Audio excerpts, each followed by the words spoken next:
All right, so the Premier League season kicks off this week, so I'm going to predict the outcome for the season.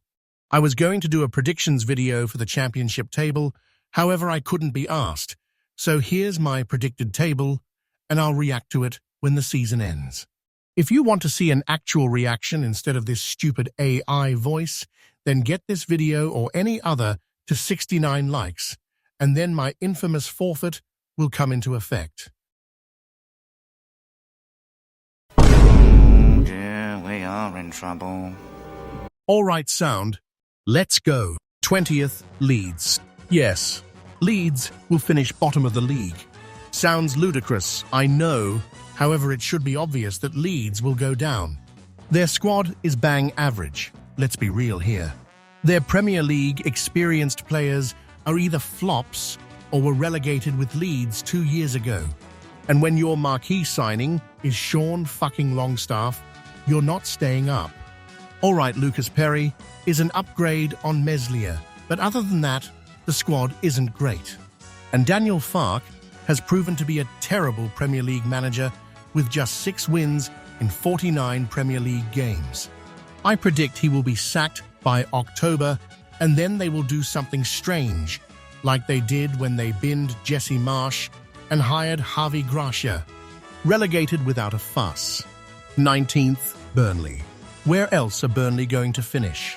Scott Parker is also a shocking Premier League manager, and their team isn't particularly exciting, mostly filled with players who went down a year ago.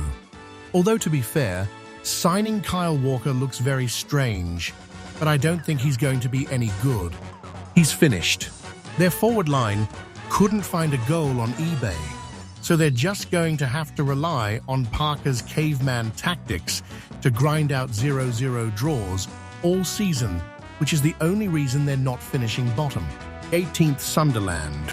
Look, when Sunderland won the playoffs, I was going to predict them to finish bottom on about 10 points. However, they have shown incredible ambition in the transfer market. Signing Xhaka for 20 million is a steal, but what I don't understand is why he's leaving a team that were invincible just over a year ago to move to the shithole of all shitholes that is fucking Sunderland. Their manager, Regis Lebreus, could be anything in the Premier League. But you know what? I am going to back them to be like Luton from the other season. They will be brave and nick some famous results, but ultimately relegated. They better not actually finish bottom, now that I've said that. 17th, Brentford. Brentford are screwed. The club is in chaos. They have lost their manager, they've lost their captain, they've lost their best player and top scorer, and they're about to lose their second best player. And they have replaced them with who? A washed-up Jordan Henderson who can't sit still, and put in a half-assed bid for Amari Hutchinson, who scored 3 goals for Ipswich last season. Neither are going to fill the void left by Mbeumo and Norgård. And their only striker is Igor Thiago, a man made of butter and hasn't actually scored for Brentford yet. And replacing Thomas Frank with Keith fucking Andrews is like replacing your Audi TT with a one-wheeled tractor. Andrews will be sacked by January, with Brentford sitting 19th, and then they will bring in Big Ange, who will scrape them 34 points. 16th, Wolves. Wolves aren't going anywhere. Losing Matheus Cunha is going to hit them hard, especially after not replacing him effectively, unless you think whoever Fer Lopez is going to score 15 goals for them. Vitor Pereira is a man who doesn't last very long in any job. He has had 18 management jobs in his life and has only lasted longer than 2 years in one of them with Shanghai Port 5 years ago. It's going to be a similar story here. He'll be fired in the middle of the season before the board continues to destroy their promising project even further by bringing in an even more underwhelming manager like Ole Gunnar Solskjaer, once he inevitably gets the sack at Besiktas. Shocking season for Wolves. 15th, Fulham. Is anyone actually alive at Fulham? Does Marco Silva actually want any new recruits? Because that team can definitely be improved. All they've done is buy Benjamin Lecomte for $500,000 to sit on their bench. What difference is that going to make? When you are a mid-table club, you need to ensure the squad stays solid every year with new transfers. Maybe even show some ambition to get into Europe like Forest did last season. But no, they're sat doing nothing, and it's going to result in a crap season. 14th, Nottingham Forest. This one might sound insane, however, is it really? Teams that usually finish in the bottom half, that have a miracle season and qualify for Europe, usually have a season where they are dreadful in the league as they can't cope with European football. Newcastle in 2012 finished 5th and got Europa League. The next season, they finished 16th. Leicester won the league in 2016, got Champions League, and then finished 12th the following year. West Ham finished 7th in 2022 and then finished 14th the following year. They will have a bang average season in the league, especially considering the collapse at the end of last season where they only won 2 of their last 8 games to bottle Champions League qualification, and they have sold Anthony Elanga to Newcastle. Not to mention Morgan Gibbs-White clearly doesn't want to be there. A massive drop-off for Forest this season. Hold that Marinakis, 13th, West Ham. Graham Potter is a bang average coach, so they are going to have a bang average season, especially because they have sold Mohamed Kudus, released Antonio, and lost Fabianski. Callum Wilson isn't going to provide much of a goal threat because he is 33 and injury-prone.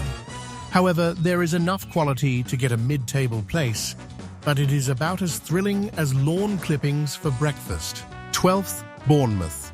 Bournemouth's board has completely fucked Andoni Iraola. His whole defense from last season has been sold apart from Adam fucking Smith and have been replaced by Adrian Truffert, who could be anything, and they're paying 30 million euros for Lille centre-back Bafode Diakite, who I've never heard of. They've also replaced one Chelsea goalkeeper with another, yet have still downgraded, to be honest. Bournemouth are going to take a step backwards this season, however they will still be mid-table, no problem. 11th, Crystal Palace. It's Crystal Palace. 10th, Everton. Everton are going to improve massively this season.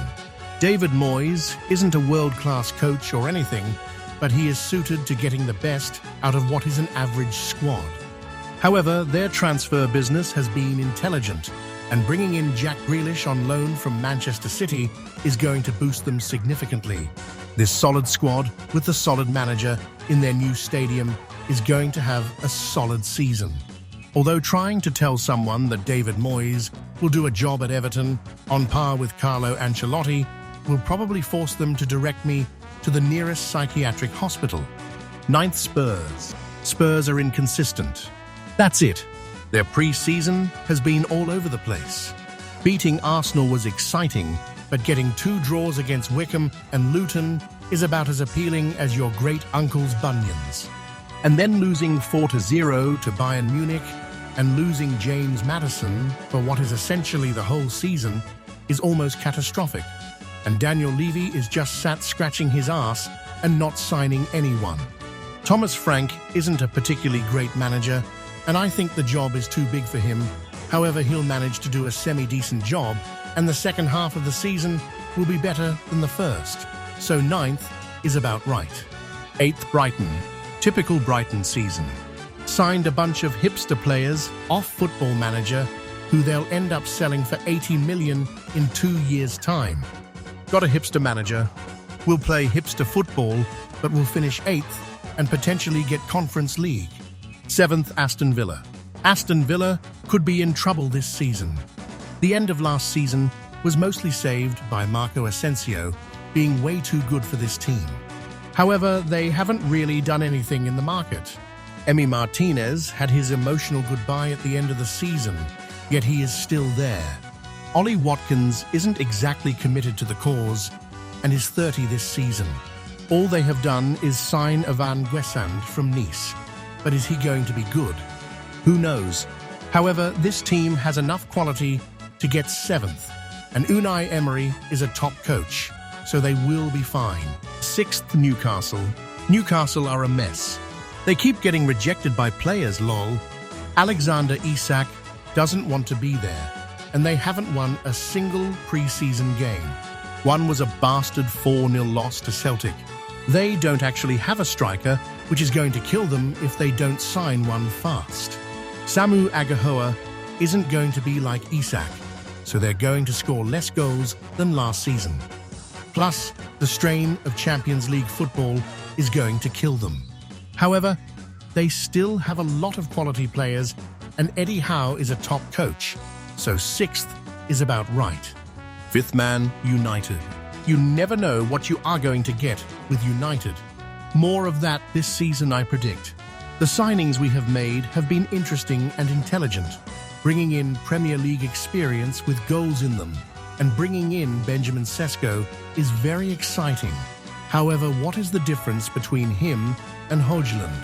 And why would we get rid of Højlund to just replace him with another one? You need 2 strikers because if he gets injured, what's the backup plan? Stick Cunha up there and hope it works? Spoilers, it doesn't. However, our pre-season has been decent, and I think we will improve drastically this season, but we have to hope that Onana doesn't drop 20 fucking clangers again. Speaking of which, I made an Onana documentary, however, it got blocked due to copyright, so I will sort it out if that is something you would want to see. And no, United fans, we're not winning the league, calm down. 4th, Chelsea. How did Chelsea win the Club World Cup? I honestly don't understand. But let's be real, with their batshit insane transfer policy, they were going to win something eventually. Also, Enzo Maresca being nominated for Manager of the Year at the Ballon d'Or is just hilarious. And of course, this summer, Chelsea has been buying anyone with a pulse. There is too much quality in this team to not finish 4th. So yeah, simple enough. 3rd, Arsenal. Seems a bit strange to put Arsenal 3rd when we have been saying for ages that if they had a striker, they would win the league. Well, now that they have signed the most informed striker in Europe, I am saying they are finishing 3rd. Well, yes, because their squad isn't better than Manchester City's or Liverpool's, and there is no way that Pep is going to have as bad a season as the last one. It will still be a great season for Arsenal, and I think it will be a 3-way title race right up till the end, but no 3rd. 2nd, Man City. Pep Guardiola is not going to allow his team to have a season like that again. They've added some exciting new players, so that will push them back into the title race. However, they have lost Rodri to injury again, which is going to be a recurring problem throughout the season, which is going to cost them the league title. First, Liverpool. I don't want Liverpool to win the league again, but if they could do it with ease last season, despite signing basically no one in the summer, then what do you think they're going to do when they've spent £300 million on world stars? And if they sign Alexander Isak, then the title race is done before the season even starts. 21st title, going to Liverpool this season. Let me know if you agree or disagree with these positions, and remember to like for an actual reaction at the end of the season. Until next time, in a bit. I'm gonna step on the gas.